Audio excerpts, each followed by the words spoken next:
제가 말씀과 함께 교재 34쪽을 읽겠습니다.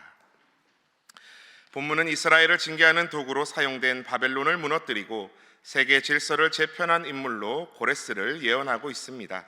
이 배후에는 모든 역사를 주관하시는 여호와 하나님이 계십니다. 그러므로 하나님의 백성 이스라엘은 고레스로 인하여 두려워할 필요가 없습니다. 하나님께서 늘 함께 하시며 도와주시기 때문입니다. 이후에는 전능하신 하나님의 주권과 우상들의 무능함을 대조하며 오직 여호와 하나님만이 참 하나님이심을 다시 한번 증거합니다. 어제 40장부터 우리는 이사야서의 후반부를 보고 있습니다. 이사야 전반부가 심판에 대한 경고, 두려움에 관한 이야기였다면 40장부터는 내 백성을 위로하라 말씀하시는 하나님이 주시는 미래와 소망의 이야기, 자기 백성을 그래도 끝까지 붙드시는 하나님의 신실하신 모습을 담고 있습니다. 바벨론 70년의 포로기, 그 노역이 끝나고 죄를 사함받고 자신의 땅으로 돌아오는 은혜의 때가 온다는 말로 위로하여 주시는데, 그 주체가 누구냐, 누가 그렇게 만드시냐, 그 주체를 명확히 밝혀주시는 것이 바로 오늘 41장의 내용입니다. 누가 그 일을 행하시는가? 우리 1절 말씀을 주목해 보십시오. 섬들아 내 앞에 잠잠하라, 민족들아 힘을 새롭게 하라, 가까이 나아오라, 그리고 말하라, 우리가 서로 재판자리에 가까이 나아가자. 섬들아 내 앞에 잠잠하라. 갑자기 섬이 나옵니다. 여러분, 섬이 어디에 있나요? 제가 해군으로 구축하며 복무했을 때 서해 출동을 가든 부산 출동을 나가든 진해에서 진해 모항에서 출발하면 남해에 있는 수많은 섬들을 보게 됩니다. 쟤는 멧돼지를 닮았네, 쟤는 뭐를 닮았네 하면서 많은 섬들을 관찰할 수 있었는데요. 섬들은 육지 제일 끝 해안을 지나서 해안 너머에 존재하지요. 즉 섬들아 내 앞에 잠잠하라는 말씀은 모든 땅아, 온 나라들아 내 앞에서 잠잠하라 하나님께서 말씀하시는 겁니다. 민족들아 힘을 새롭게 해서 한번 정비해서 내 앞에 가까이 나와봐라. 그리고 우리가 서로 재판자리에 가까이 나아가자. 속된 말로 세상아 한번 덤벼봐라. 우리 한판 겨뤄보자. 하나님께서 말씀하시는 겁니다. 2절 말씀 보십시오. 누가 동방에서 사람을 일깨워서 공의로 그를 불러 자기 발 앞에 이르게 하였느냐. 열국을 그의 앞에 넘겨주며 그가 왕들을 다스리게 하되 그들이 그의 칼에 티끌 같게 그의 활에 불리는 초계 같게 하매. 누가 동방에서 사람을 일깨워서, 동방에서 일깨운 한 사람 누굽니까? 나중에 45장에서 그 이름이 언급되지만 바로 바벨론을 무너뜨리고 페르시아 제국을 세운 왕 고레스입니다. 공의로 그를 불러 자기 발 앞에 이르게 했다는 건 가는 곳마다 의롭다는 말을 들었다, 즉 가는 곳마다 승리했다는 말입니다. 열국을 그의 앞에 넘겨주며 다스리게 하신 분 누구시라는 겁니까? 우리 또 3절 말씀을 주목해 보십시오. 그가 그들을 쫓아가서 그의 발로 가보지 못한 길을 안전히 지났나니. 그가 그들을 쫓아가서 그의 발로 가보지 못한 길을 안전히 지났다. 실제로 고레스 왕은요, 지금의 이란 지역에 해당하는 메대의 작은 속국인 바사, 즉 페르시아의 왕자로 태어나 위대한 지도력과 탁월한 포용력으로 바사와 메대를 통합하고 바벨론까지 정복하여 대제국을 건설했습니다. 역사가들의 기록에 의하면 그는, 고레스 왕은 철저한 자기 절제와 명예를 소중히 여겼으며 자기 생각을 강요하기보다는 부하 장수들과의 충분한 토론을 통하여 납득할 수 있는 합리적 목표를 설정했다고 하고요. 성과에 대해서는 신분의 고하에 관계없이 공정한 대우를 받게 해 진심 어린 신뢰와 존경을 받았다고 합니다. 또한 심지어 정복한 적들에 대해서도, 정복한 나라에 대해서도 복속되기 전보다 더 유익한 자율권과 이익을 제공했다고 합니다. 나중에 고레스 칙령으로 원하지 않게 바벨론에 잡혀온 민족은 배상이나 갚음 없이 자기들의 원 고향으로 돌아갈 수 있게 해주었지요. 이스라엘 백성도 그렇게 고향 땅으로 귀환할 수 있었던 겁니다. 그런 왕이었으니 그가 바벨론을 정복하러 왔을 때 오히려 바벨론에서는 내분이 일어나고 백성들이 차라리 이 왕이 낫다 하고 성문을 열어줘서 무혈 입성을 했다고 합니다. 오늘 그의 발로 가보지 못한 길을 안전히 지났나니 이 하나님의 말씀, 이 3절의 말씀이 그대로 이루어진 것이지요. 역사가들은 말합니다. 고레스 왕의 인품이 훌륭해서 좋은 정책을 펴서 제국의 왕이 될 수 있었다.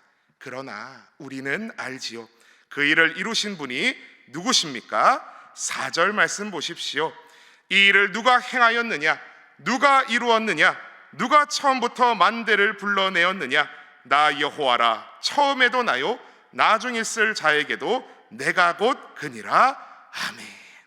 그 일을 누가 행하셨습니까? 누가 이루셨습니까? 처음부터 만대까지 아수르, 바벨론, 페르시아, 헬라, 로마 제국에 이르기까지 쇠하고 흥하는 나라들을 만대까지 세우시는, 운행하시는 분이 누구시라고요? 나 여호와라 말씀하시는 것이죠. 처음에도 나요, 나중 있을 자에게도 내가 곧 그니라. 처음과 나중 되시는, 알파와 오메가 되시는 하나님, 나 여호와가 하였다. 하나님 밝히 말씀해 주십니다. 그러니 5절부터 보십시오. 섬들이 보고 온 나라가 보고 두려워하고 땅끝이 무서워 떱니다. 함께 모여서 야 힘을 내보자 하며, 7절 보십시오. 목공과 금장색을 격려해 튼튼하다는 우상 이방신을 신뢰하며 한번 하나님께 대항해보자 말합니다. 그러나 강대하신 여호와 하나님 앞에 그게 되겠습니까? 8절 9절에서 하나님 말씀하시지요. 나의 종 너 이스라엘아, 내가 택한 야곱아, 나의 벗 아브라함의 자손아, 내가 약해 보이는 너희를 땅 끝에서부터 너를 붙들며 땅 모퉁이에서부터 불러 나의 종이라. 내가 너를 택했다, 싫어하여 버리지 아니하였다 말씀하십니다. 그리고 우리가 아는 가장 유명한 구절이 이어서 나오지요. 우리 오늘 10절 말씀을 다 함께 한 목소리로 봉독하겠습니다. 10절입니다. 시작. 두려워하지 말라, 내가 너와 함께함이라. 놀라지 말라, 나는 내 하나님이 됨이라. 내가 너를 굳세게 하리라. 참으로 너를 도와주리라. 참으로 나의 의로운 오른손으로 너를 붙들리라. 아멘. 이사야에서, 아니 어쩌면 선지서에서 가장 유명한 구절일지도 모르겠습니다. 그래서 오늘 첫 번째 기도 제목은 강하신 하나님께서 나와 함께 하신다는 사실을 기억하며 결코 두려워하지 않게 하소서라고 기도하시겠습니다. 조금 긴데요. 강하신 하나님께서 나와 함께 하신다는 사실을 기억하며 결코 두려워하지 않게 하소서.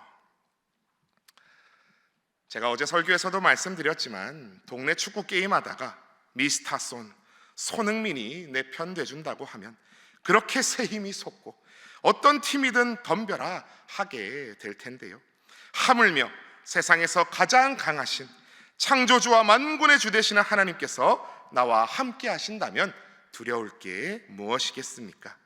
제가 군인, 해군 장교셨던 아버지를 따라 참 전학을 많이 다녔다고 말씀드렸었는데요.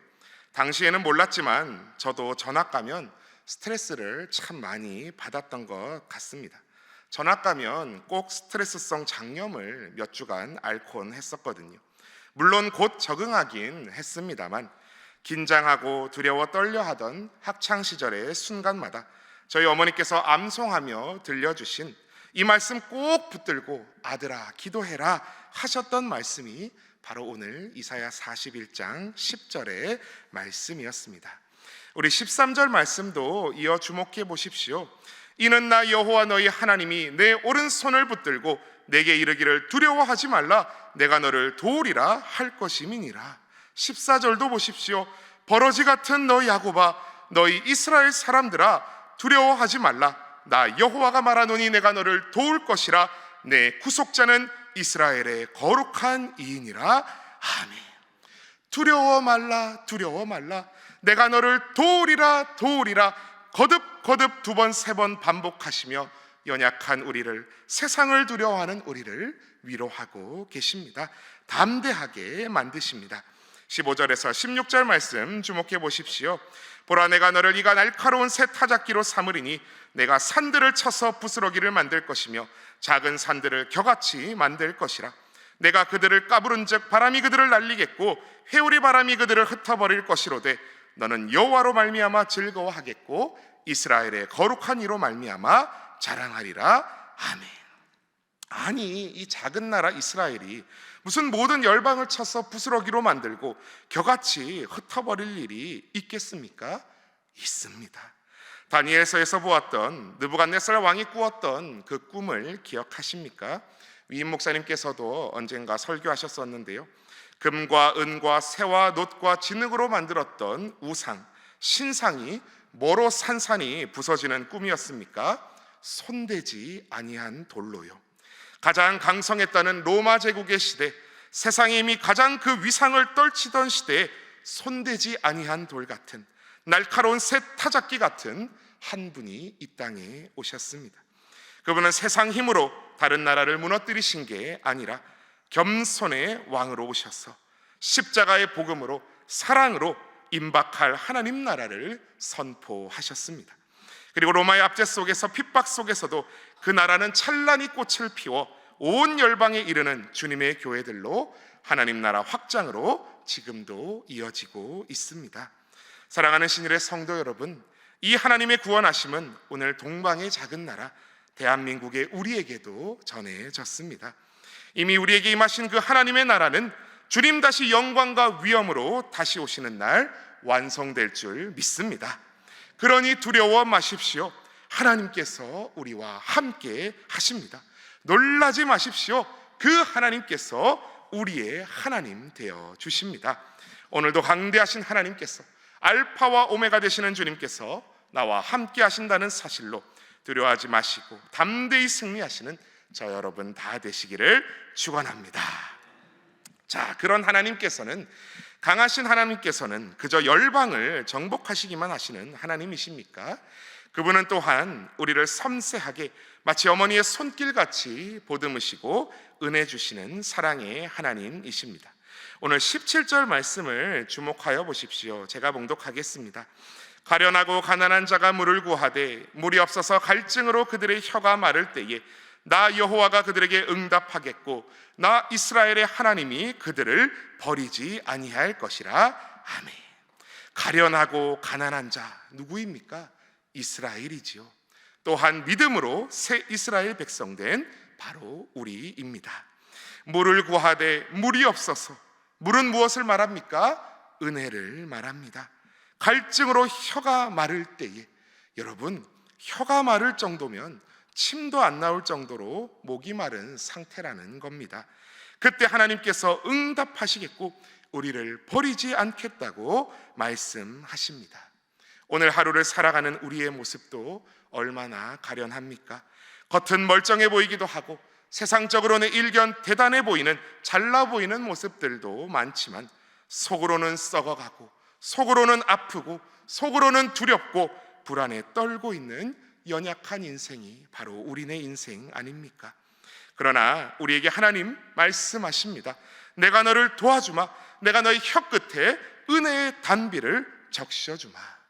유명한 에스겔서 47장에 성전 문지방에서 흘러나온 생수가 죽음의 바다 사이로 흘러간 후 물고기들이 살아나고 강변에 나무들이 살아나는 그 은혜의 물줄기가 흐르는 환상의 장면을 기억하십니까?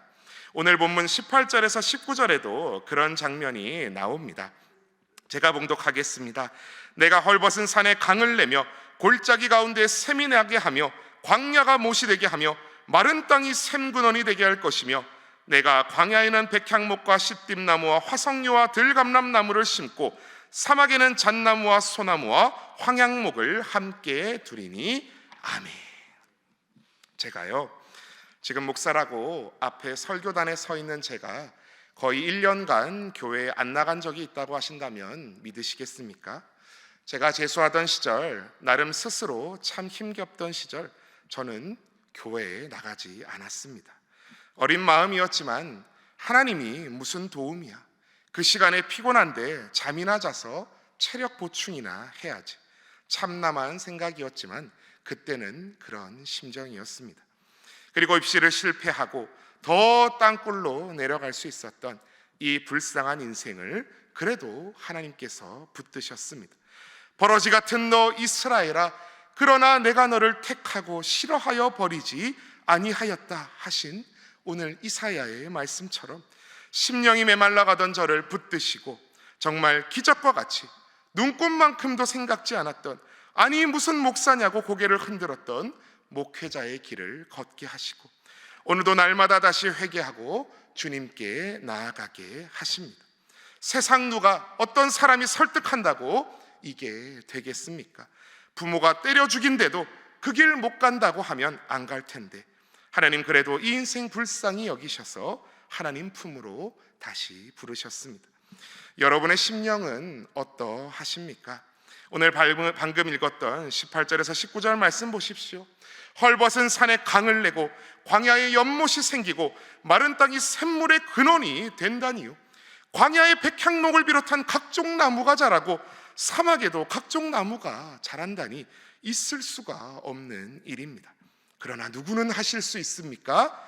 우리 20절 말씀을 오늘 다 함께 한 목소리로 봉독하시겠습니다. 20절 말씀입니다. 시작. 무리가 보고 여호와의 손이 지으신 바요 이스라엘의 거룩한 이가 이것을 창조하신 바인 줄 알며 함께 헤아리며 깨달으리라. 아멘. 그래서 오늘 마지막 두 번째 기도 제목은 하나님 갈증으로 메마른 제 심령을 오늘도 충만히 채워주시옵소서라고 기도하시겠습니다. 하나님 갈증으로 메마른 제 심령을 오늘도 충만히 채워주시옵소서. 아멘.